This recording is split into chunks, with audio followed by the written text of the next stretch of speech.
တော့ဒီသမီးစားရင်လည်းသက်ဆိုင်တဲ့အသုံးနှုန်းလေးတွေကိုပြပေးအောင်မယ်အဲ့တော့ဒီတယောက်နဲ့တယောက်ချစ်ကြရဲဆိုရင် love လို့သုံးတာပေါ့နော် love ကချစ်တယ်အဲ့တော့ nan နေဆိုလို့ရှိရင် kiss လို့သုံးတယ်နော် kiss ကnanနေအဲ့တော့ဖတ်တယ်ဆိုရင် hatch နော် hatch နောက်တစ်ခုကဒီဟောပေါ့နော်ခေါ်တဲ့အခေါ်ပေါ့ကိုချစ်ခင်မြတ်နိုးရတဲ့သူဆိုတဲ့အဓိပ္ပာယ်မျိုးနဲ့ခေါ်တာကို darling လို့ခေါ်တယ်အဲ့တော့ darling ဆိုတာဒီကိုရဲ့ဒီချစ်သူကြီးစားကိုဖြစ်ပါစေကိုယ့်ရဲ့အိမ်တော်ဘက်ကိုဖြစ်ပါစေဒါမှမဟုတ်ကိုချစ်ရတဲ့သားသမီးကိုဖြစ်ပါစေမိဘကိုဖြစ်ပါစေခေါ်လို့ရတယ်နော်အဲ့တော့သူ့ရဲ့အသုံးနှုန်းလေးကချစ်ခင်မြတ်နိုးတော်သူဆိုတဲ့အဓိပ္ပာယ်လေးနဲ့ခေါ်တာဖြစ်တဲ့အတွက် darling ဆိုတဲ့အသုံးနှုန်းလေးကိုလည်းကိုချစ်တဲ့သူကိုအသုံးနှုန်းပြီးခေါ်လို့ရတယ်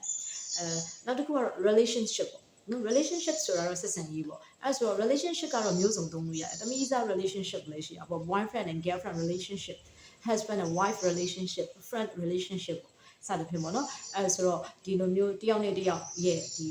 ဆက်သွယ်မှုပေါ့နော်ပတ်သက်မှု relationship လို့သုံးလို့ရတယ်နော် okay အဲဆိုလို့ရှိရင်ဗီဒီယိုလေးကိုကြည့်ပေးတဲ့အတွက်ကျေးဇူးတင်ပါတယ်အင်္ဂလိပ်စကားကိုအခြေခံကနေကျွမ်းကျင်ပြောတတ်ချင်တယ်ဆိုရင်ကျွန်မ Brilliant Future English စာသင်တန်းမှာရှိတဲ့ Basic English Speaking Course လေးကိုသင်ယူလို့ရပါ